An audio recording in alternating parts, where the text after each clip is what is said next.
नमस्कार,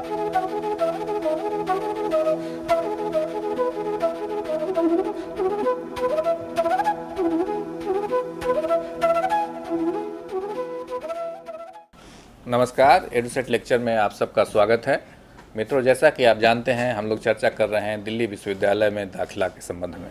कल हम लोगों ने 4 ईयर अंडर ग्रेजुएट प्रोग्राम को क्यों ज़रूरत पड़ी, क्यों बदलाव की ज़रूरत पड़ी, क्या कौन कौन से बदलाव हुए, इस पर हम लोगों ने विस्तृत और ब्यौरेवार चर्चा किया था। आज उस चर्चा को आगे बढ़ाएंगे और यह देखने की कोशिश करेंगे कि 4 ईयर अंडर ग्रेजुएट प्रोग्राम का क्या स्ट्रक्चर है, कौन से नए आयाम हैं जिससे स्टूडेंट्स को लाभ मिल सकता है, कौन कौन सी एग्जिट पॉइंट है। जैसे कि कल भी हम लोगों ने बताया था कि 2 साल के बाद कोई भी बाहर आ सकता है, उससे डिप्लोमा और सर्टिफिकेट वगैरह मिल जाएंगे। और एक बात और जो कल के चर्चा में साफ हो गई थी कि जो स्नातक का ड्यूरेशन है वो 3 साल का ही है। ऑनर्स करने वालों के लिए 4 साल का समय देना पड़ेगा, अन्यथा कोई भी व्यक्ति 3 साल में ग्रेजुएट का डिग्री हासिल कर सकता है। तो और 4 साल में जो ऑनर्स करेंगे उसे आगे एमए करने में 1 साल का हो सकता है, या उसमें भी इंटीग्रेटेड एमए एंड पीएचडी का जो कोर्स है उसमें दाखिला ले सकते हैं। तो किसी भी तरह से हम लोगों ने यह जाना कि वर्ष का किसी को नुकसान नहीं है, तो ये अच्छी बात है। तो आज हम लोग और विस्तृत तौर पे उस पर चर्चा करेंगे और यह जानेंगे कि क्या इसका स्ट्रक्चर है और कैसे इसमें दाखिला लिया जा सकता है। और इन सभी बिंदुओं पर चर्चा के लिए हैं स्टूडियो में डॉक्टर शंकर कुमार। आप दिल्ली विश्वविद्यालय के हिंदू कॉलेज में इतिहास पढ़ाते हैं, साथ ही जो टास्क फोर्स बना था इस कोर्स को, अंडर ग्रेजुएट प्रोग्राम को लागू करने के लिए, उसके मेंबर रहे हैं और उसमें अपना अहम योगदान देते रहे हैं। तो निश्चित तौर पर यह इन आउट्स को जानते हैं। और अभी आप देखते होंगे कि दूसरे मीडिया चैनल्स में दिल्ली विश्वविद्यालय का क्या रुख है, क्या स्टैंड है, उसको रखते रहते हैं। लेकिन वहाँ से ये अलग है, वहाँ 2-4 मिनट बोलते हैं, यहाँ 40 मिनट बोलेंगे और आपको समझाएंगे क्या है। और अंत में 20 मिनट का जो समय है वो आप उसमें आप प्रश्न कर सकते हैं और सीधा जवाब शंकर कुमार से पा सकते हैं। तो मैं इस उम्मीद के साथ शंकर कुमार जी से आग्रह करता हूं कि वो अपना व्याख्यान शुरू करें। Welcome sir. शुक्रिया Amarendra ji, and a very good afternoon viewers. कल जिस बात के ऊपर हमने चर्चा की थी वो मूलतः 4 ईयर अंडर ग्रेजुएट प्रोग्राम जो कि दिल्ली यूनिवर्सिटी में इस वर्ष से शुरू हो रहा है, उसके रैशनल के बारे में की थी। यानी कि जो existing 3 year undergraduate programme है उसमें ऐसी कौन सी बातें थी जिसकी ज़रूरत महसूस की गई बदलाव के दृष्टिकोण से। और आज हम देखेंगे कि कैसे 4 ईयर अंडर ग्रेजुएट स्ट्रक्चर जो है उसके माध्यम से उन चीज़ों के तरफ विशेष ध्यान दिया जा सकेगा। जो भी हमने पॉजिटिव्स और नेगेटिव्स की चर्चा कल की थी उसको हम 4 ईयर स्ट्रक्चर के तौर पर, फॉर्मल स्ट्रक्चर के तौर पर आज समझने की कोशिश करेंगे। और मेरी आशा है कि यह विद्यार्थियों के लिए काफ़ी लाभकारी होगा, क्योंकि जो सूचनाएं हैं 4 ईयर अंडर ग्रेजुएट प्रोग्राम से जुड़ी हुई, उसके कारण या सूचनाओं के अभाव में विद्यार्थियों को तनाव होता है। और ओपन हाउस सेशंस यूनिवर्सिटी कर रहा है, उसमें भी प्रश्न किए जाते हैं, विद्यार्थियों के प्रश्नों का जवाब देने की कोशिश की जाती है। और मुझे लगता है कि आज विस्तार से इस स्ट्रक्चर के बारे में जो इलेबोरेशंस हम लोग करेंगे उससे काफ़ी हद तक जो समस्याएं हैं या जो कुछ ऐसे पहलू हैं जिसके बारे में इंफॉर्मेशन डिफिसिट है उसका निराकरण किया जा सकेगा। तो जैसा कि आप इस स्लाइड में देख सकते हैं, जो 4 ईयर अंडर ग्रेजुएट प्रोग्राम का स्ट्रक्चर है उसमें सबसे मोटी बात ये है कि अब ग्रेजुएशन विथ ऑनर्स जो कि पहले 3 वर्षों में हो जाता था, वह ड्यूरेशन अब बढ़कर 4 वर्ष कर दिया गया है। यहाँ यह ध्यान रखें, जैसा कि शुरू में अमृत जी ने आपको बताया भी, कि जो ग्रेजुएशन की डिग्री है वह अभी भी विद्यार्थियों को 3 वर्ष के बाद उपलब्ध करा दी जाएगी।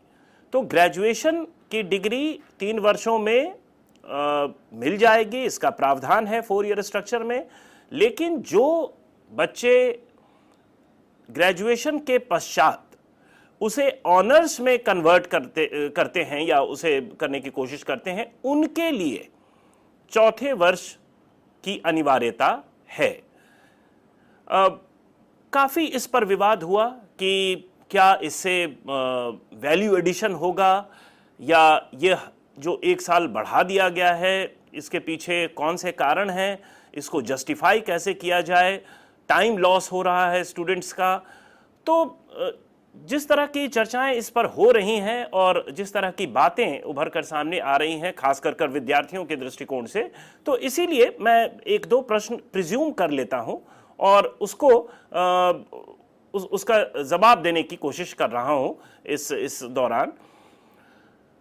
ज़्यादातर जो कॉम्पिटिटिव एग्जाम्स होते हैं जिसमें ग्रेजुएशन की रिक्वायरमेंट होती है, सिविल सर्विसेज इंक्लूडेड, क्योंकि कल के व्याख्यान में कई प्रश्न सिविल सर्विसेज के संदर्भ में आए थे, तो आप यह जानें कि उसकी अनिवार्यता ग्रेजुएशन होती है, ऑनर्स नहीं।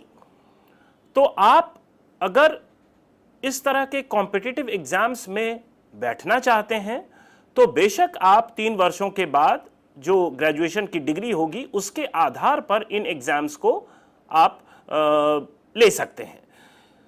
लेकिन साथ साथ अगर आप ऑनर्स करना चाहते हैं और फर्दर स्टडीज करना चाहते हैं तो आपको चौथा वर्ष इस विश्वविद्यालय में ऑनर्स के लिए गुजारना पड़ेगा। और उसके पश्चात यह भी सवाल आया कि अगर दूसरे यूनिवर्सिटी से कोई 3 वर्ष में ऑनर्स कर आता है और यहाँ एमए में एडमिशन लेता है उस सब्जेक्ट में, तो फिर क्या हमारे विद्यार्थी यानी दिल्ली यूनिवर्सिटी के विद्यार्थी जिन्होंने 4 वर्षों में ऑनर्स किया है उन्हें 1 वर्ष का घाटा होगा? तो इसके ऊपर विचार किया जा चुका है, कई बातें और भी सामने आ रही हैं और इस विमर्श से कुछ नए तरीके के सिस्टम पोस्ट ग्रेजुएशन लेवल पर खोलने की बात की जा रही है। मसलन 4 ईयर या 5 ईयर का इंटीग्रेटेड पीएचडी प्रोग्राम लॉन्च किया जा सकता है जिसमें एमए और पीएचडी इंटीग्रेटेड हो, जिसमें 1 वर्ष का जो गैप है वो भरा जा सके। उसी प्रकार से विश्वविद्यालय ने पहले भी 80 के दशक में इस तरह की जो विसंगति थी उसको दूर करने के लिए ब्रिज कोर्स जैसी व्यवस्था की थी और कई छात्र दूसरे जगहों से जो ग्रेजुएशन कर आते थे वो 1 वर्ष का यहाँ ब्रिज कोर्स करते थे और उसके पश्चात फिर वो एमए में एडमिशन लेते थे। तो इस तरह की कई बातें पहले भी हो चुकी हैं और भविष्य में भी कई ऐसी बातें हैं, कई ऐसे स्ट्रक्चर हैं जो कि साइमल्टेनियसली लॉन्च किए जा सकते हैं। तो यह इसके ऊपर लगभग एक निश्चिंतता विद्यार्थियों को होनी चाहिए कि ईयर का लॉस नहीं होने दिया जाएगा और इसकी कोशिश यहाँ के जो एडमिनिस्ट्रेटर्स हैं वह कर रहे हैं। इस बात को रखा गया है, विद्यार्थियों के इस कंसर्न को अधिकारियों के समक्ष बड़े जोरदार तरीके से रखा गया है और इसका निराकरण के तरफ जो भी संभावनाएं हैं उनको तलाशा जा रहा है। बहरहाल ये जो ड्यूरेशन है, इसके अलावा जो 4 ईयर अंडर ग्रेजुएट प्रोग्राम का जो स्ट्रक्चर है उसमें एक नई बात है और वह है मल्टीपल एग्जिट ऑप्शंस। जैसा कि आप अपने स्लाइड में देख सकते हैं, multiple exit option is inbuilt into the 4 year undergraduate programme. ये मल्टीपल एग्जिट ऑप्शन का यहां तात्पर्य इस बात से है कि पहली बात जो अभी हम लोग डिस्कस कर रहे थे कि 3 वर्षों के बाद आप ग्रेजुएशन की डिग्री लेकर ऑप्ट आउट कर सकते हैं और कई विद्यार्थी जो कंटिन्यू करें ऑनर्स के लिए वो 4th ईयर में कंटिन्यू कर रहे हैं। तो ये एक एग्जिट ऑप्शन है। इसके अलावा जो नई बात है वह यह है कि जब आप +2 के बाद ग्रेजुएशन में एडमिशन लेते हैं, उसके बाद आप पहले 2 सेमेस्टर्स फर्स्ट ईयर में करते हैं और उसके बाद फिर तीसरा और चौथा सेमेस्टर पूरा करते हैं सेकेंड ईयर में। चौथे सेमेस्टर के पश्चात अगर कोई विद्यार्थी किसी भी कारण से कंटिन्यू नहीं कर पाता है further studies 4 year undergraduate programme में, तो भी उसे एक डिप्लोमा दिया जाएगा। तो ये जो डिप्लोमा देने का प्रावधान है, इसके पीछे सोच यह नहीं है कि आप 2 साल के बाद निकल जाइए क्योंकि आपके हाथ में कुछ दे दिया गया है, बल्कि यह सुनिश्चित करने की कोशिश की गई है कि कोई विद्यार्थी अगर 2 वर्ष इस पाठ्यक्रम के तहत अपना लगा चुका होता है, अपना खर्च कर चुका होता है, और उसके बाद किसी अपरिहार्य कारणों से अगर वह आगे नहीं कंटिन्यू कर पाता है, या तो सामाजिक या आर्थिक स्थितियों के कारण, या अगर मान लीजिए उसे लगे कि यह व्यर्थ जा रहा है या अपने वोल्यूशन से वो ऑप्ट आउट करना चाहता है, तो पहले जो स्थिति थी उसे कुछ नहीं दिया जाता था और वह फिर फॉर्मल तरीके से उसकी एजुकेशनल क्वालिफिकेशन +2 की ही होती थी। लेकिन अब 4 ईयर अंडर ग्रेजुएट प्रोग्राम में चूंकि आपने 2 वर्ष इसमें बिताए हैं, तो उसे फॉर्मली रिकॉग्नाइज किया जाएगा। अब आप उसका किस ढंग से लिवरेजिंग करेंगे आउटर वर्ल्ड में या किसी दूसरी डिग्री को हासिल करने के लिए, वह आपके ऊपर है। लेकिन कम से कम एक यह प्रावधान बनाया गया कि 2 वर्षों के बाद आप एग्जिट कर अपने अनुरूप कुछ और अगर करना चाहते हैं तो वो भी कर सकते हैं। इसके पीछे मंशा यह नहीं है कि आप 2 वर्ष के बाद निकाल दिए जाएंगे या कोई छटनी होगी, बल्कि यह सिर्फ आपके और आपके ऊपर निर्भर करेगा कि आप ऑप्ट आउट करना चाहते हैं या नहीं।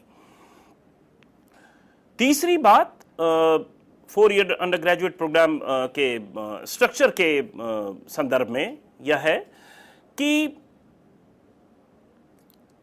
फर्स्ट एग्जिट ऑप्शन जो है 4 ईयर अंडर ग्रेजुएट प्रोग्राम में, वह आपको डिप्लोमा दिलवाएगा, और जो दूसरा एग्जिट ऑप्शन है वो ग्रेजुएशन का है, और तीसरा कंप्लीशन का, यानी कि ग्रेजुएशन विथ ऑनर्स। तो ये जस्टिफाई करता है कि यह मल्टीपल एग्जिट ऑप्शन है और सिंगल एग्जिट ऑप्शन इसमें नहीं है। एक और महत्वपूर्ण बात जिसके ऊपर हमें लगता है विद्यार्थियों को ध्यान देना चाहिए, और वह यह है कि जब आप माफ करें, जब आप 2 वर्षों के पश्चात एग्जिट को अपना ऑप्शन बनाते हैं या आप निकलना चाहते हैं डिप्लोमा लेकर, उसके पश्चात एक निश्चित स्पैन पीरियड में 5 से 6 वर्षों का जो स्पैन पीरियड संभवतः है, उसके अंदर, यानी उस ड्यूरेशन में आप वापस आकर अपना 4 ईयर या 3 ईयर कंप्लीट कर सकते हैं। तो यह एक एडिशनल प्रावधान है कि 2 वर्षों के बाद एग्जिट करने के पश्चात भी आप वापस सिस्टम में आ सकते हैं और 2 वर्ष आपका व्यर्थ नहीं जाएगा।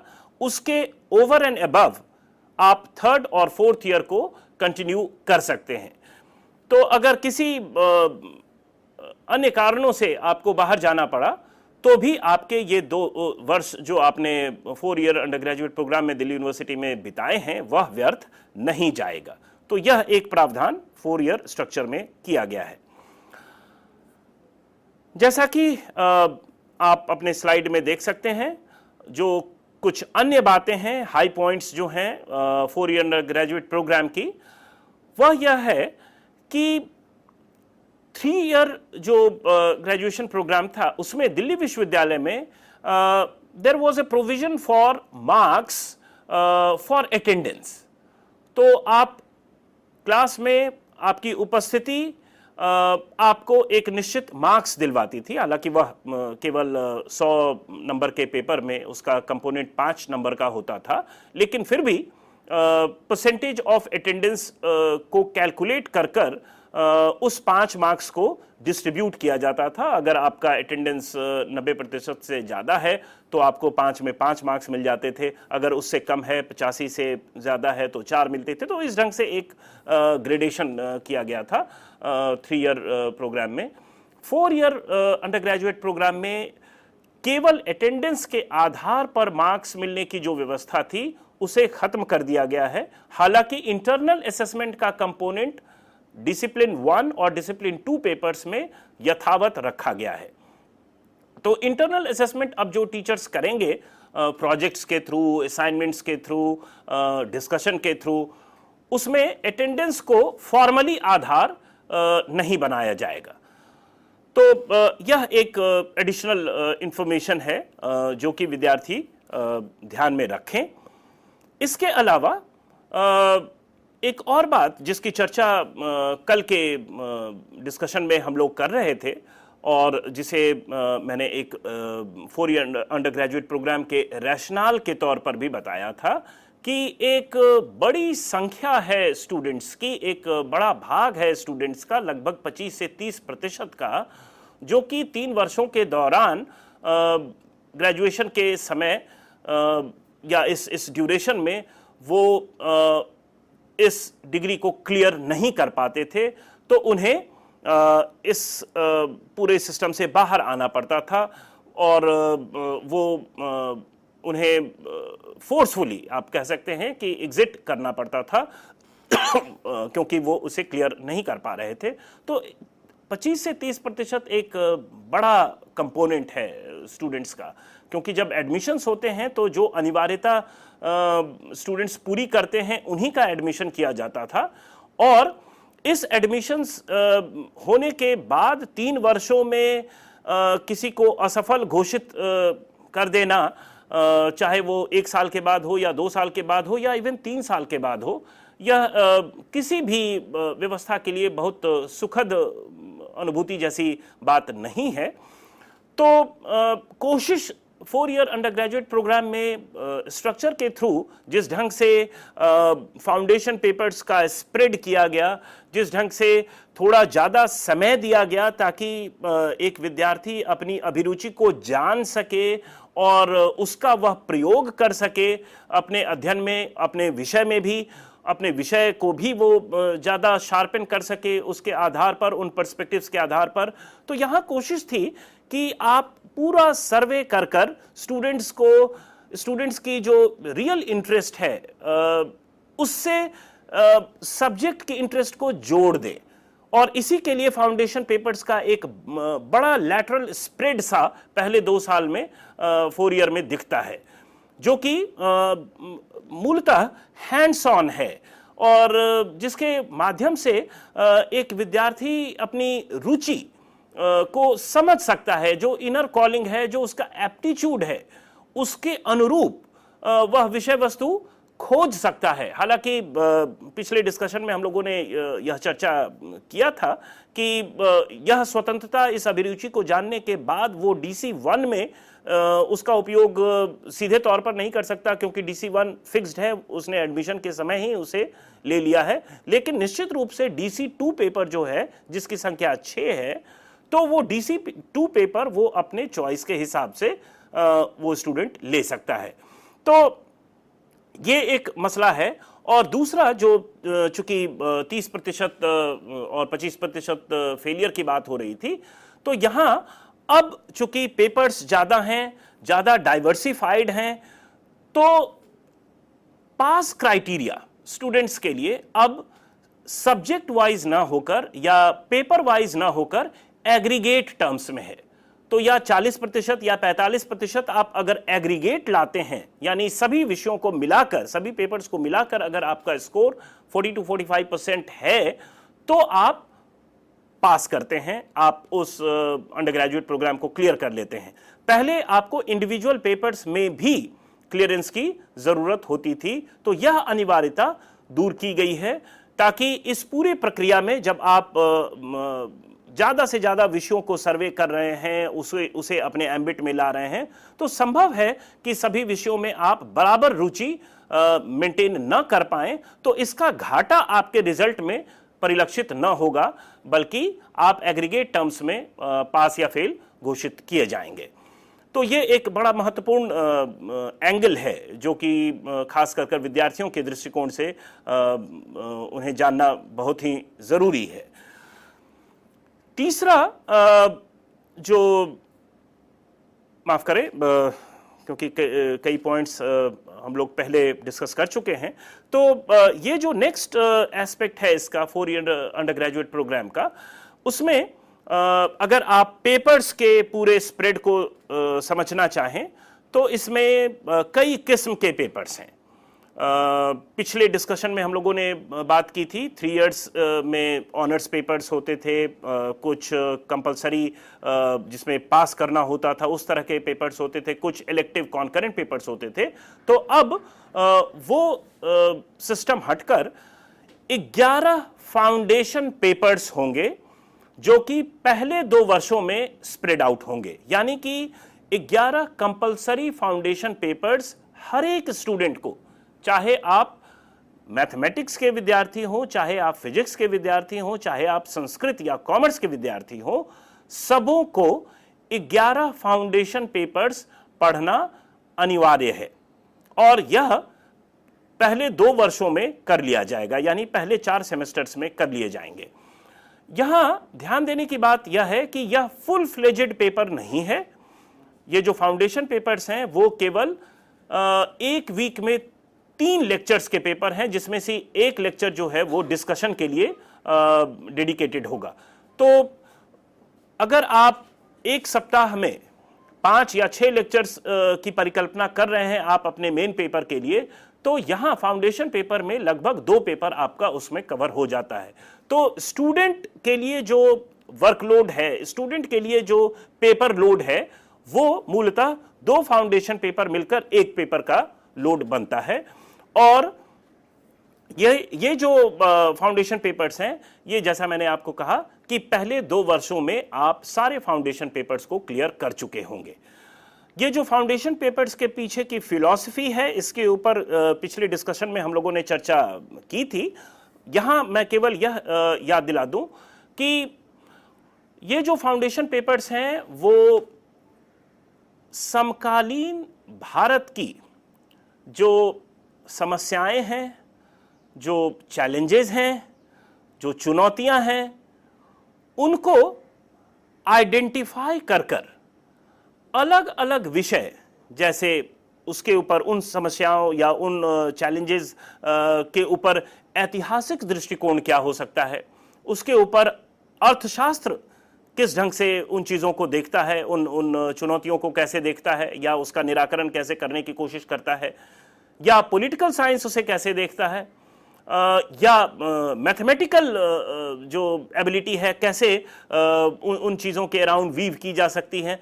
तो मूलतः इसके ऊपर है। यहां तात्पर्य यह है कि एक विद्यार्थी जो कि दिल्ली यूनिवर्सिटी का ग्रेजुएट होगा, उसकी जो एक होलसमनेस है उसके व्यक्तित्व की, वह निखर कर सामने आएगा। यानी कि वह कोई वर्टिकल साइलो में ऑपरेट नहीं करता हुआ पाएगा अपने आप को, बल्कि उसका एक लैटरल एक्सपोजर होगा। इसका जस्टिफिकेशन हमने पिछले जो डिस्कशन में किया था कि जो भी इनपुट्स आए, चाहे रिक्रूटर्स के या स्टूडेंट्स के या उनके पेरेंट्स के, उसमें इस बात को उद्धृत किया गया था कि अपने विषय में तो उनकी गहराई है, लेकिन जो विषय के बाहर की जानकारी है जो कि काफी अनिवार्य है, उसमें कहीं कमी पाई गई थी आर्टिकुलेशन में। आर्टिकुलेशन का यहां मतलब है अभिव्यक्ति से, चाहे अंग्रेजी में हो चाहे हिंदी में हो, तो अभिव्यक्ति में भी दिक्कतें आ रही थी यहाँ के स्टूडेंट्स को, और इसके ऊपर भी विशेष बल दिया गया है। इसलिए 2 फाउंडेशन पेपर्स और 1 अप्लाइड पेपर्स मूलतः लैंग्वेज लिटरेचर के ऊपर है, जिसमें आप अपनी अभिव्यक्ति को बेहतर बना सकते हैं और उसके ऊपर काम कर सकते हैं। उसमें जिस ढंग का पाठ्यक्रम तैयार किया गया है, उसमें इस बात के ऊपर ध्यान दिया गया है कि जब आपके अंदर कुछ जानकारी हो तो उसे अभिव्यक्त करने में कम से कम एक विद्यार्थी को ज़्यादा दिक्कत नहीं आए।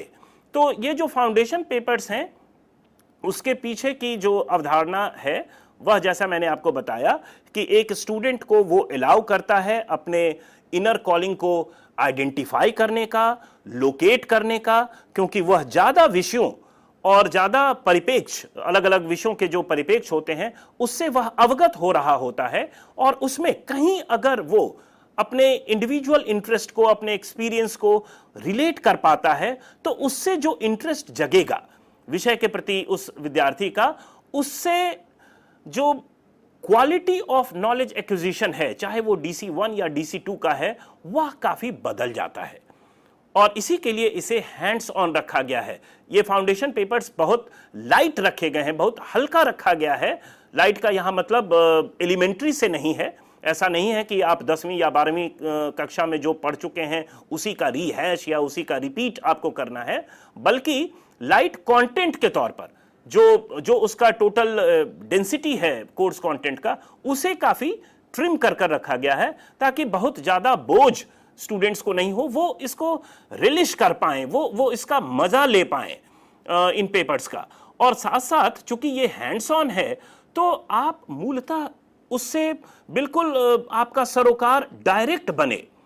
अब जैसे मान लीजिए आप किसी भी विषय के ऊपर फाउंडेशन पेपर कर रहे हैं, तो मान लीजिए हिस्ट्री में आप किसी हेरिटेज स्ट्रक्चर को समझने की कोशिश कर रहे हैं या उसके ऊपर कोई प्रोजेक्ट कर रहे हैं, तो आप वहां, आपसे अपेक्षित है कि आप वहां जाएंगे, उस स्ट्रक्चर को आप फील करेंगे, देखेंगे, उसके आसपास घूमेंगे, उसकी वीडियोग्राफी करें, फोटोग्राफ्स लें, वहाँ के जो लोकल टूरिस्ट्स, गाइड्स हैं, उन्हें इंटरव्यू करें, और जो भी समस्या आप अपने प्रोजेक्ट के थ्रू उद्धृत करना चाहते हैं, उसका बियॉन्ड द क्लासरूम आप उसे ग्रुप एफर्ट के तौर पर, और इस ग्रुप में कई विषयों के स्टूडेंट्स होंगे, तो एक इतिहास का विद्यार्थी एक फिजिक्स के विद्यार्थी के साथ, एक संस्कृत और कॉमर्स और इकोनॉमिक्स के विद्यार्थी के साथ मिलकर एक हेरिटेज स्ट्रक्चर से जुड़ी हुई समस्याएं या उससे जुड़ी हुई बातों को एक्सप्लोर कर रहा होगा,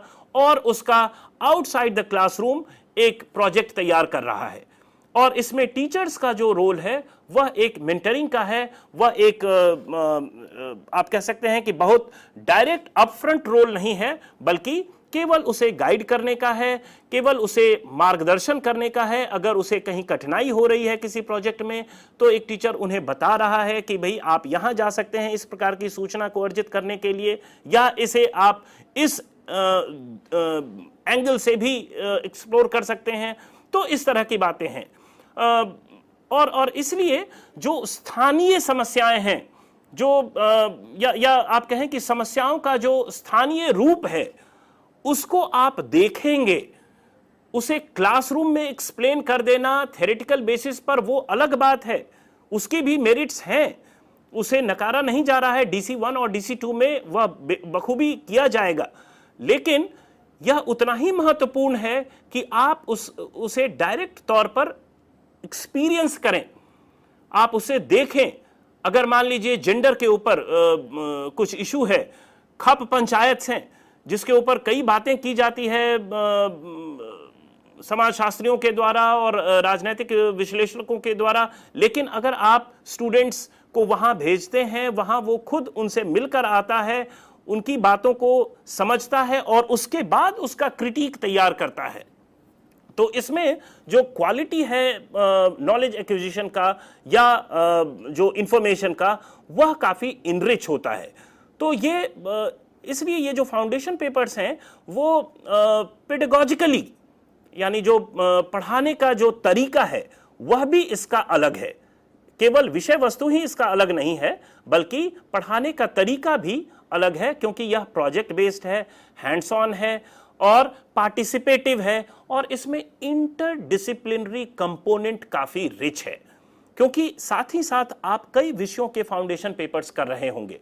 संभव है कि आप कोई प्रोजेक्ट करें जो कि इंटरडिसिप्लिनरी किस्म का हो, वह मूल रूप से इतिहास या भूगोल से जुड़ा हुआ न हो, बल्कि जो विषय आप एक्सप्लोर कर रहे हैं उसमें समाजशास्त्र का भी रोल है, उसमें इतिहास का भी रोल है, उसमें फिजिक्स का भी रोल है, उसमें क्लाइमेट का भी रोल है, और इस तरह के प्रोजेक्ट्स को आप हैंडल कर रहे हैं।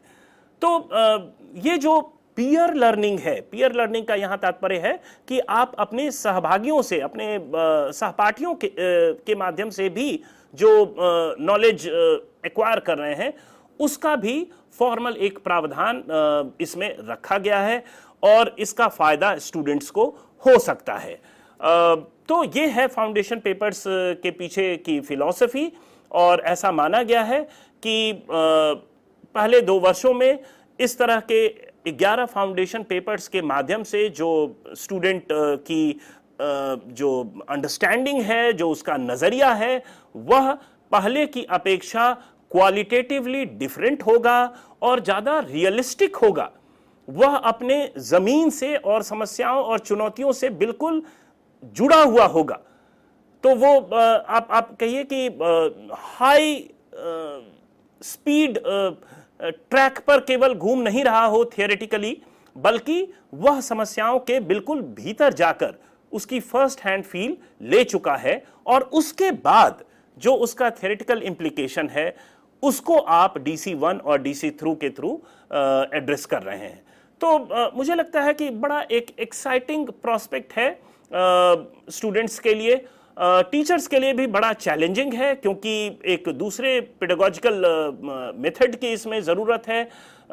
जो ICT इक्विपमेंट्स हैं, इंफॉर्मेशन टेक्नोलॉजी में जो प्रगति हुई है पिछले 20 वर्षों में विश्व भर में, खासकर हमारे देश में, उसका लिवरेजिंग भी इसमें करने की कोशिश की गई है। डेटा ट्रांसफर का, डेटा एक्विजिशन के लिए या उसकी एनालिसिस के लिए, स्टैटिस्टिकल एनालिसिस के लिए, तो इन सभी बातों का ध्यान रखा गया है। कोशिश की गई है कि सभी विद्यार्थियों के पास वैसे इक्विपमेंट्स हों, कॉलेजेस के पास उस तरह के लैब्स हों जहां की वो इस तरह इंफॉर्मेशन टेक्नोलॉजी से रिलेटेड और कम्युनिकेशन से रिलेटेड जो इक्विपमेंट्स हैं उसको भी हैंडल करे और उसका यूज करे अपने प्रोजेक्ट्स में। तो इस तरह की बातें इसमें फाउंडेशन पेपर्स में इसका प्रावधान किया गया है। इसके अलावा जो आपका मूल विषय है जिसमें आप एडमिशन लेते हैं, जिसे नए 4 ईयर अंडर ग्रेजुएट प्रोग्राम में इसका नॉमेनक्लेचर दिया गया है DC1, यानी डिसिप्लिन सेंट्रिक 1। जैसा कि आप अपने स्लाइड में देख सकते हैं, लास्ट पॉइंट जो है वो है a set of 20 discipline centric 1 papers across 4 years, यानी कि आप 20 पेपर्स जो कि पहले ऑनर्स में 3 वर्ष के जो ऑनर्स प्रोग्राम थे पिछले साल तक, उसमें भी 20 विषयों का प्रावधान था मोटे तौर पर, और इन 20 पेपर्स को आप क्लियर करते थे ऑनर्स की डिग्री लेने के लिए, तो उसे यथावत रखा गया है। और जैसा कि हम आगे एक्सप्लेन करेंगे कि जो 4th ईयर है यानी सेमेस्टर 7 और सेमेस्टर 8, उसमें डेडिकेटेड रिसर्च मेथोडोलॉजी और रिसर्च डिसर्टेशन के ऊपर एक पेपर है। प्रावधान इस बात की भी की गई है कि 7th और 8th सेमेस्टर में अगर किसी कॉलेज विशेष में कोई फैकल्टी अपने इंटरेस्ट और एक्सपर्टीज के अनुरूप एक पेपर लॉन्च करना चाहता है तो वह कर सकता है और उसकी भी क्रेडिट इसमें दी जाएगी। तो जो लोकल एक्सपर्टीज है उसकी लिवरेजिंग भी यहां करने की कोशिश की गई है। मूलतः जो सेमेस्टर सिस्टम है उसका जो आप कह सकते हैं कि it has been allowed to flourish fully. Attempts have been made to take maximum advantage of the good practices and the competence of the local faculty in a particular area of research, his or her research, so that can be made use of. तो यह एक प्रावधान DC1 papers में आपको 4 year undergraduate programme में मिलता है। इसके अलावा हर एक स्टूडेंट से अपेक्षित है कि अगर आप 4 साल तक इस सिस्टम में कंटिन्यू करते हैं तो आप 20 डिसिप्लिन सेंट्रिक 1 जो पेपर्स हैं उसके अलावे 6 DC2 पेपर्स भी पढ़ेंगे। और यहां DC2 पेपर्स का मतलब है डिसिप्लिन सेंट्रिक 2 पेपर्स।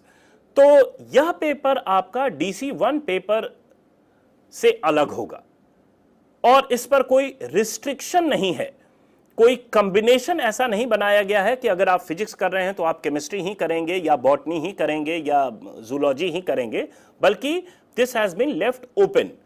तो अगर आपको फाउंडेशन कोर्स करने के दौरान कोई अभिरुचि आपकी बनी है या आप किसी भविष्य में किसी विषय को गहन अध्ययन उसका करना चाहते हैं, उसके जॉब प्रोस्पेक्ट्स को भी ध्यान में रखकर अगर आप किसी विषय का चयन करना चाहते हैं, तो DC2 के चयन के समय में आप इसका उपयोग कर सकते हैं। और DC2 के जो 6 पेपर्स हैं जो कि आपको 3rd सेमेस्टर ऑनवर्ड्स करने होते हैं, उन DC2 पेपर्स में इन 6 पेपर्स को आप 2 भागों में भी बांट सकते हैं। यह आपके ऊपर निर्भर करता है कि आप पूरे 6 DC2 पेपर्स को एक साथ पढ़ें या एक ही विषय में सारे DC2 पेपर्स पढ़ें, या आप 3 पेपर्स DC2 के हो सकता है मैथमेटिक्स कर लें और 3 पेपर्स आप हिस्ट्री कर लें और आपका DC1 पेपर कॉमर्स है। तो यहां कहने का तात्पर्य यह है कि यह चॉइस जो है, यह ऑटोनॉमी स्टूडेंट्स के ऊपर है कि ये जो DC2 के 6 पेपर्स हैं उसको आप इकट्ठे 6 के तौर पर ऑप्ट कर सकते हैं या इसे 2 भागों में ब्रेक कर भी आप ऑप्ट कर सकते हैं। इकट्ठे 6 ऑप्ट करने का एक जो डिस्टिंक्ट फायदा है वह यह है कि अगर आप 6 पेपर DC2 का एक विषय में कर चुके हैं तो आप फर्दर स्टडीज के लिए यानी पोस्ट ग्रेजुएशन के लिए उस पेपर में एलिजिबल भी हो जाते हैं। तो DC1 में तो आप एलिजिबल हैं ही, साथ साथ DC2 पेपर में भी आप अगर आपने 6 इकट्ठा किया है तो आप उस सब्जेक्ट में पोस्ट ग्रेजुएशन के लिए आप एलिजिबल हो जाते हैं। इसके अलावा तो यहां ये जो मसला है ये इंटरडिसिप्लिनैरिटी का है। आप फाउंडेशन पेपर्स में इंटरडिसिप्लिनरी क्वेश्चन देख रहे हैं, उसके साथ साथ DC2 पेपर्स जो हैं वो ओवर एंड अबव जो आपका मेन पेपर है DC1 का वो आप कर रहे हैं। तो यहां आप देख रहे हैं कि किस ढंग से आप अपने डिसिप्लिन से बाहर जाकर भी जानकारी हासिल कर रहे हैं और उसमें भी अपनी कॉम्पिटेंस और एक्सपर्टीज बढ़ा पा रहे हैं।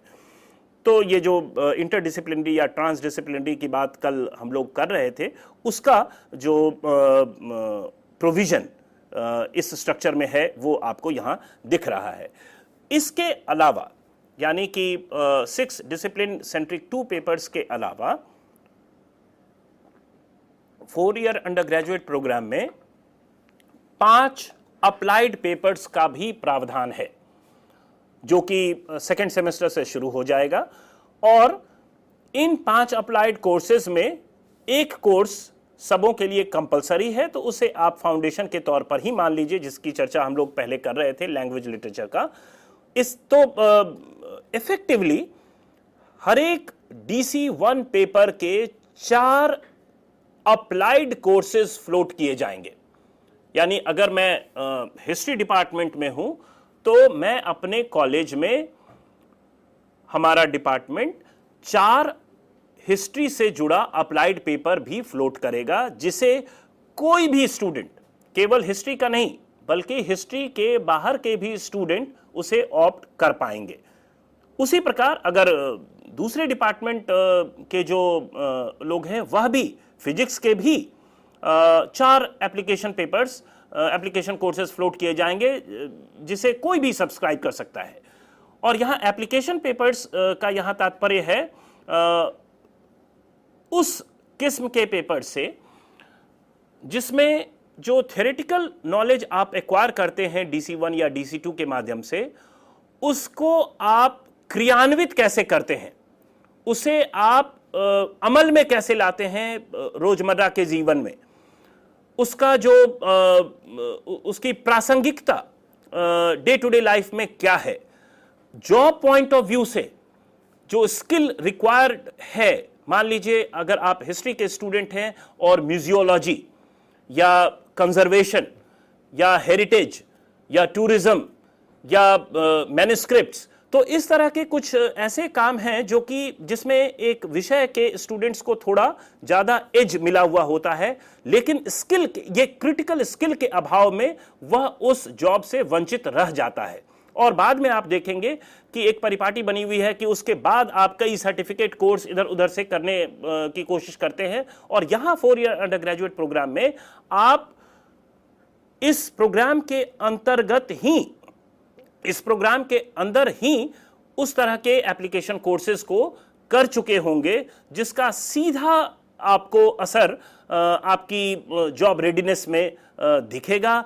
और एप्लीकेशन कोर्सेज अगर डिसिप्लिन सेंट्रिक कोर्सेज के साथ अगर देखा जाए तो उसमें आपको निश्चित रूप से एक जॉब पॉइंट ऑफ व्यू से एक एज मिलता है, क्योंकि आपने उसका प्रैक्टिकल एप्लीकेशन डायमेंशन भी एक्सप्लोर किया है, उसे आपने किया है। We have a questions call from Delhi. Yeah, good afternoon. Please ask your question. Good afternoon sir. Yeah, please ask your question. Sir BSc honours करने के बाद एमबीबीएस और इंजीनियरिंग आदि कोर्सेज कितने साल के रह सकते हैं? MBBS और इंजीनियरिंग का कोर्स वो तो निश्चित तौर पे 4 साल का है, इंजीनियरिंग का और वो MBBS का। तो आप अगर आप बीएससी का, क्योंकि इसके लिए जो अनिवार्यता है वह केवल +2 की है और +2 के बाद आप इंजीनियरिंग या एमबीबीएस कर सकते हैं। लेकिन अगर आपने बीएससी कर लिया है या ऑनर्स भी कर लिया है, उसके बाद अगर आप इंजीनियरिंग या मेडिसिन या मेडिकल करना चाहते हैं तो उसमें कोई रियायत नहीं है, क्योंकि ये बिल्कुल टेक्निकल कोर्स है और इसमें आपको बीएससी में जो आपने समय खर्च किया है उसका फायदा नहीं होता। शायद मैं आपकी प्रश्न को समझ पाया और उत्तर दे पाया हूं, तो आगे बढ़ें। तो ये मसला था आपका अप्लाइड कोर्सेज का, जिसमें हम लोगों ने चर्चा की कि कैसे एक स्टूडेंट अप्लाइड कोर्सेज करने के बाद उस विषय का जो जॉब प्रोस्पेक्ट्स है उसको बेहतर एक्सप्लोर कर सकता है या उसकी लिवरेजिंग बेहतर तरीके से कर सकता है। इसके अलावा 4 ईयर अंडर ग्रेजुएट प्रोग्राम में एक सेट ऑफ पेपर्स हैं जिसे हम IMBH के नाम से जानते हैं। इसका फुल फॉर्म है integrating mind, body and heart. इसके ऊपर जो कुछ भी बातें की जाए उसके पहले एक बात आप बिल्कुल निश्चिंत हो जाइए कि ये कोई एडिशनल बर्डन नहीं है, क्योंकि ये नॉन क्रेडिट पेपर्स हैं, नॉन क्रेडिट कोर्स है। इसमें कोई एग्जाम नहीं होंगे और चूंकि एग्जाम नहीं होंगे तो इसका रिजल्ट या इसके मार्क्स आपके मार्कशीट में रिफ्लेक्ट नहीं होंगे। We have another question from Ahmedabad. Good afternoon. Please ask your question. Hello जी, सवाल पूछिए। सर, मैं एक बात पूछना चाहती थी कि मेरा जो 1986 में ग्रेजुएशन कंप्लीट हुआ था, ओके, लेकिन मेरा एक पेपर इंग्लिश का रह गया था, उसके बाद में मुझे डिग्री नहीं मिली। तो अगर ऐसा कोई है जो मैं कुछ कर सकूं आगे? 86 में आपने कहाँ, दिल्ली यूनिवर्सिटी से किया था? सर, किस यूनिवर्सिटी से आपने ग्रेजुएशन किया था? ये Delhi university north campus. Delhi university north campus. देखिए, किसी भी कोर्स को पूरा करने का एक स्पैन पीरियड होता है। वो 7 वर्ष हो सकता है या 6 वर्ष हो सकता है, उसके बारे में आप पता कर लें। मुझे नहीं लगता कि 83 से अभी तक का स्पैन पीरियड अभी वैलिड होगा, तो उस स्पैन पीरियड के अंदर ही आप उसे पूरा कर सकते हैं। और अगर स्पैन पीरियड एक्सपायर कर गया है, स्पैन पीरियड आपने एग्जॉस्ट कर दिया है, तो उसके बाद आपको पुनः एडमिशन लेना पड़ेगा। आप उसके ऊपर जो आपने 1 साल या 2 साल पहले किया था, उसके ऊपर आप उस कोर्स को पूरा करने के लिए बिल्डअप नहीं कर सकते हैं।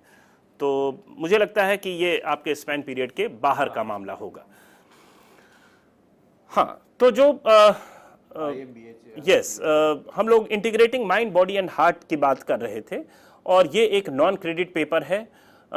इसमें केवल 2 क्लासेस का प्रावधान है 1 वीक में, और जो इसका जो प्रारूप तैयार किया गया है इस विषय वस्तु का, मुझे लगता है एक और कोई कॉल बिहार से पहले ले लें। जी नमस्कार, सवाल पूछिए।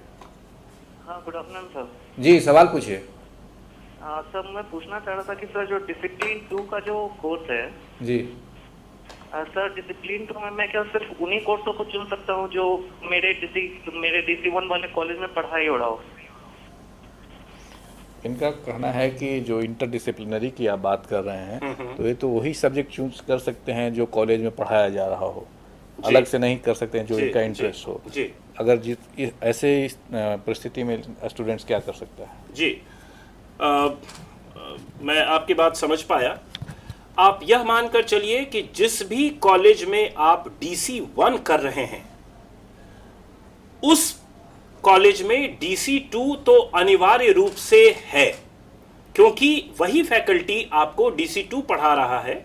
और तो अगर आप फिजिक्स में कर रहे हैं तो निश्चित रूप से फिजिक्स का DC 2 भी फ्लोट वहां हो रहा है, जबकि आपको फिजिक्स का DC 2 नहीं करना है। तो जितने भी DC 1 पेपर्स किसी कॉलेज में पढ़ाए जा रहे हैं उनका DC 2 तो आपको मिलेगा ही उस कॉलेज में। इसके अलावा कई कॉलेजेस ऐसे हैं जहां की DC 2 पेपर्स एग्जिस्ट करेंगे, DC 1 नहीं करेगा। जिन कॉलेजेस में ऑनर्स नहीं थे और BA प्रोग्राम ही चल रहा था, उन कॉलेजेस में अगर उन्हें DC 1 नहीं मिला है तो आप पाएंगे कि DC 2 तो ऑफर किया जा रहा है, तो जो दूसरे विषय DC 1 वाले लोग हैं वो उसका फायदा उठा सकते हैं। तो DC 2 की संख्या हमेशा DC 1 से किसी कॉलेज में ज्यादा होगी, तो वो ज्यादा रिच और वेरिड स्ट्रीम है। दिल्ली से दर्शक हैं, उनका सवाल लेते हैं। जी नमस्कार, सवाल पूछिए। हाँ जी सर, मेरा क्वेश्चन ये है जी कि मैं BSc ऑनर्स करने के बाद MSc कोर्स ऑनर्स कर सकती हूँ? जी MSc ऑनर्स, BSc ऑनर्स करने के बाद MSc कर सकते हैं? निश्चित रूप से आप कर सकते हैं, इसमें तो कहीं दिक्कत ही नहीं है। आप BSc ऑनर्स अगर आपने किया हुआ है तो आप MSc कर सकते हैं, और जो भी उसका एडमिशन का तरीका है आप उस अनिवार्यता को पूरी करें और बेशक आप कर सकते हैं। इसमें तो कहीं 4 ईयर या 3 ईयर जैसा मसला बीच में आता ही नहीं है। ये तो बिल्कुल वर्टिकल मोबिलिटी का मामला है, तो उसमें कहीं रुकावट नहीं है। हाँ, अगर कोई दूसरा प्रश्न ना हो तो हम लोग आगे बढ़ें। और ये जो integrating mind body and heart का जो पेपर है, इसमें महात्मा गांधी के जीवन काल से अलग अलग एपिसोड्स को चुना गया है और उसके पैसेजेस को सिलेक्ट किया गया है, जिसे टीचर्स एक्सप्लेन करेंगे स्टूडेंट्स को, और स्टूडेंट से यह अपेक्षित होगा कि वह अपने जीवन काल में अगर उस प्रकार की अनुभूतियों से कभी भी गुजरा है तो वह एसेस करे उस दृष्टिकोण से कि वह कैसे रिएक्ट कर पा रहा है। तो एक आपको एक्सपीरियंस आ रहा है महात्मा गांधी के जीवन काल से, उनकी ऑटोबायोग्राफी से, कि उन्होंने उस स्ट्रेस के सिचुएशन को कैसे हैंडल किया या चैलेंजिंग सिचुएशन को कैसे हैंडल किया, आप कैसे कर रहे हैं, और इसके बाद आप कॉन्ट्रास्ट और कंपैरिजन के साथ उसको बेहतर समझ पाएंगे उस पूरे मसले को। आगरा से दर्शक हैं, उनका सवाल लेते हैं। जी नमस्कार, सवाल पूछिए। नमस्ते सर। जी सवाल पूछिए। नमस्ते सर। नमस्कार, सवाल पूछिए। सर मैं ये पूछना सर मैं ये पूछना चाह रहा था, जैसे कि सर UGC से ये पॉलिटेक मतलब टेक्निकल कोर्स सब अप्लाइड है, एग्रीकल्चर का कोर्स। आपकी आवाज साफ नहीं आ रही, फिर से सवाल पूछिए। सर हाँ सर, मैं ये पूछना चाह रहा था, जैसे कि UGC से टेक्निकल पॉलिटेक वगैरह ये अप्लाइड होते हैं सर? किसी का कोर्स समझ नहीं पाया इनकी आवाज, शायद इन्होंने अपना सेट खोल रखा है। मैं सभी दर्शकों से हेलो, मैं करना चाहूँगा कि वे अपना टीवी सेट का वॉल्यूम कम कर लें, उसके बाद सवाल पूछें। जी सवाल पूछिए। जी सर,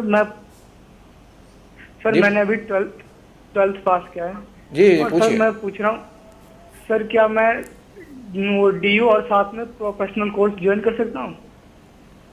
+2 इन्होंने किया है। जी तो इनके लिए तो ऑप्शन ओपन है। बिल्कुल, अगर आपने +2 किया है तो आप अपने मार्क्स को ऑब्वियसली आप पहले अप्लाई करें, और इस बार किसी कॉलेज विशेष में अप्लाई करने की ज़रूरत नहीं है।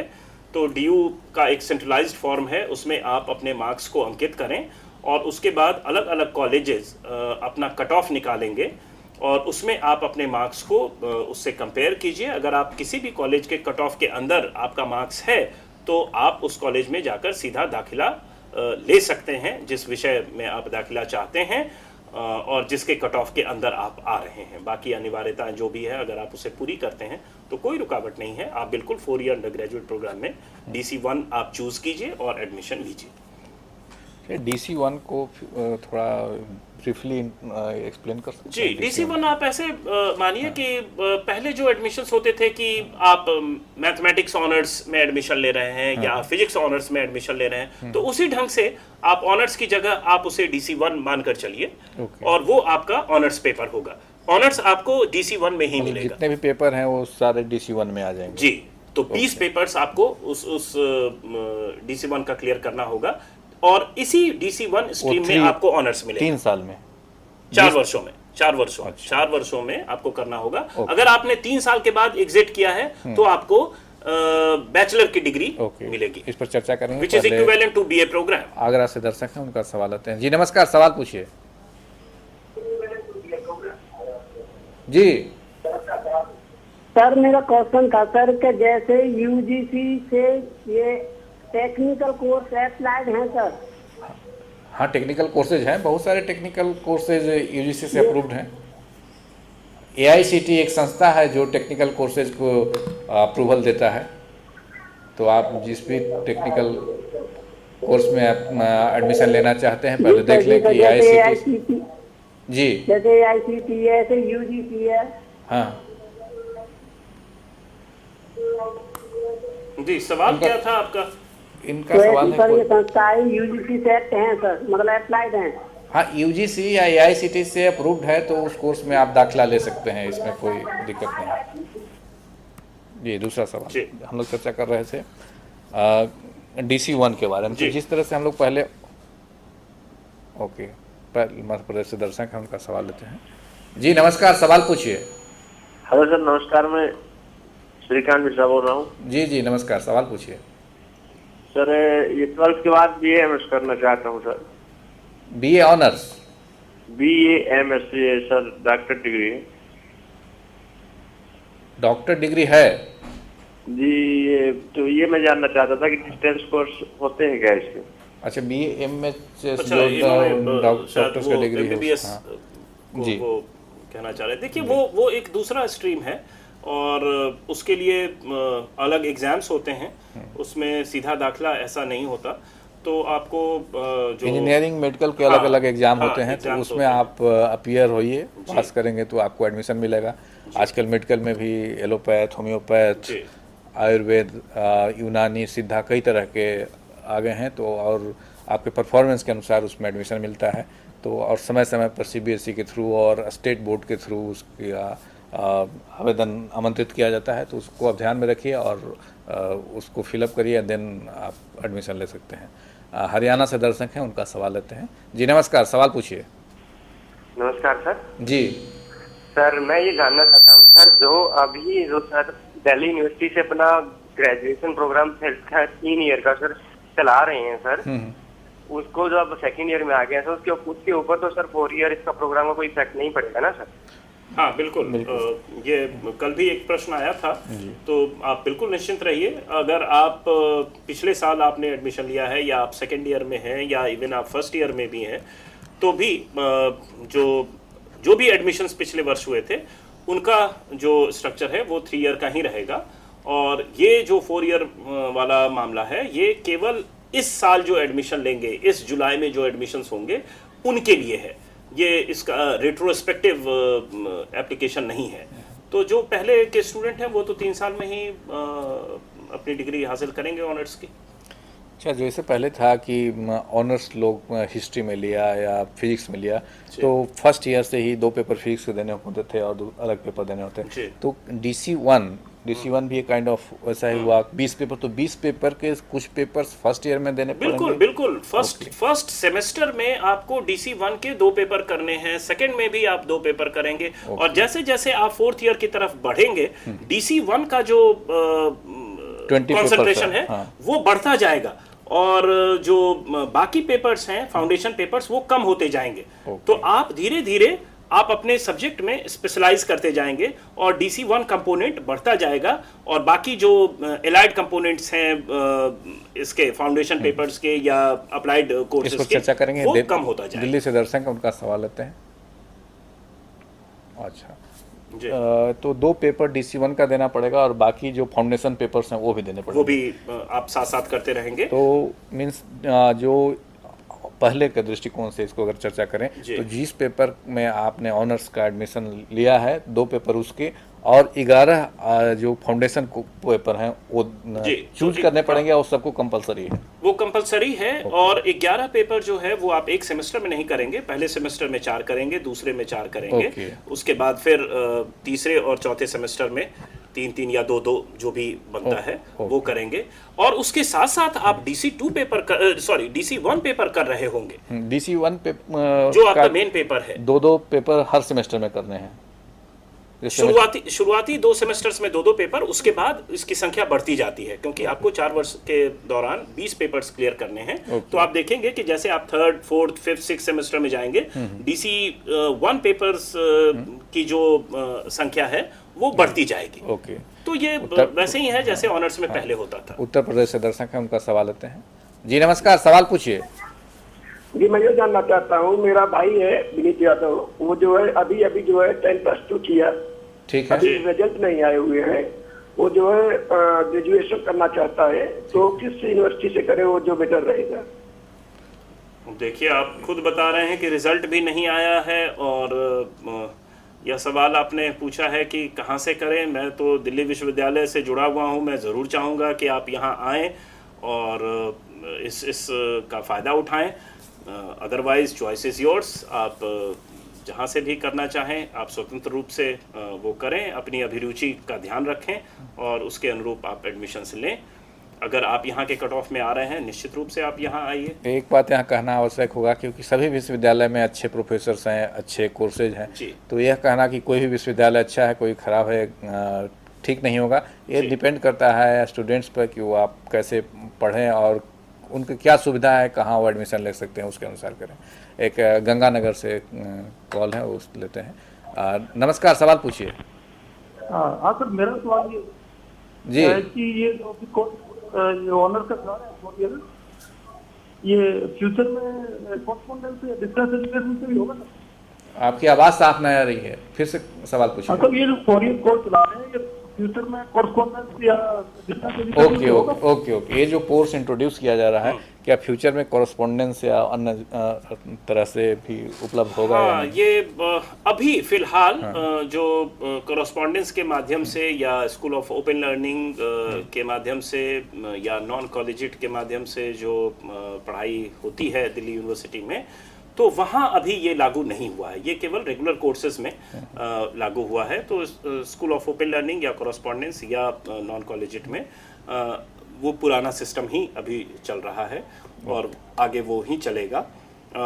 भविष्य का मैं नहीं कह सकता कि आगे किस प्रकार के बदलाव वहाँ भी आ सकते हैं या नहीं आए, लेकिन फिलहाल अभी कोई इस पर इसके ऊपर बदलाव नहीं किया गया है, वो यथावत चलता रहेगा। उत्तर प्रदेश से दर्शक है, उनका सवाल लेते हैं। जी नमस्कार, सवाल पूछिए। हाँ सर नमस्कार, हम यूपी से बोल रहा हूँ। जी जी सर, अभी मैंने DSC पार्ट 1 के एग्जाम दिए हैं। ठीक है सर, ये मैं आपसे सलाह चाहता हूँ कि सर मैं क्रिएटिविटी के क्षेत्र में जाना चाहूँ, इसके लिए इसके कोई क्षेत्र बताना सर, कौन सा कोर्स सही रहेगा? सर मेरी ड्राइंग भी अच्छी है। आप किस क्षेत्र में जाना चाहते हैं? हेलो सर, कोई मतलब कौन से कोर्स अच्छे रहेंगे क्रिएटिविटी से? अच्छा, क्रिएटिविटी पॉइंट ऑफ व्यू से आपने BSc फर्स्ट ईयर किया हुआ है? कट गया। अच्छा, तो BSc किए हैं तो आजकल मीडिया का भी है, एनिमेशन है, कई तरह की चीज़ है, तो साइंस का नॉलेज है, तो इन चीज़ों में जहाँ 3D 2D का ज़्यादा ज़रूरत पड़ता है तो उसमें जा सकते हैं और अच्छी तरह सफल हो सकते हैं। एक लास्ट क्वेश्चन उत्तर प्रदेश से लेते हैं क्योंकि समय की कमी है। नमस्कार, सवाल पूछिए। हाँ हेलो जी। हाँ ये जब हमको ये कहना था जी कि जब 4 साल का कोर्स आप लोगों ने बना दिया है जी, तो डीएनए एक्टिवेशन और मस्तिष्क एक्टिवेशन का इसमें क्यों नहीं डाल देते, पूरे विश्व की समस्या हल हो जाए। 4% था वो उनका आइंस्टाइन का, और डीएनए एक्टिवेशन पता चला 1% एक्टिवेट होता है। तो जब ये कोर्स पढ़ा रहे हैं तो इसमें ये 2 चीज क्यों नहीं डलवा देते हैं? हमारा आपसे रिक्वेस्ट है कि ये 2 चीज इसमें डलवा देते तो बहुत बढ़िया हो जाता। मुझे लगता है कि आप किसी विषय विशेष की बात कर रहे हैं और उसका जो कंटेंट है, अगर आप आइंस्टीन की बात कर रहे हैं, मैं मानकर चल रहा हूं कि आप फिजिक्स की बात कर रहे हैं, और फिजिक्स में आप एक स्पेसिफिक टॉपिक कह रहे हैं कि वह फिजिक्स विषय में अंडर ग्रेजुएट लेवल पर आप क्यों नहीं इंट्रोड्यूस कर देते हैं। तो मुझे लगता है कि इसके जो फैकल्टी हैं जिन्होंने कोर्स डेवलप किया है DC1 DC2 अप्लाइड कोर्सेज का, उन्होंने ध्यान रखा होगा। अगर वह प्रासंगिक है और जैसा आप बता रहे हैं कि उससे वर्ल्ड चैलेंजेस जो हैं वो उसका निदान किया जा सकता है, तो निश्चित रूप से आपका यह सुझाव जो है वह स्वागत योग्य है। और सुझाव लिख पे वाइस चांसलर दिल्ली यूनिवर्सिटी को भी लिख सकते हैं, यहाँ डायरेक्टर CC को भी लिख सकते हैं, हम लोग उसे फॉरवर्ड कर सकते हैं और उस पर विचार लोग करेंगे।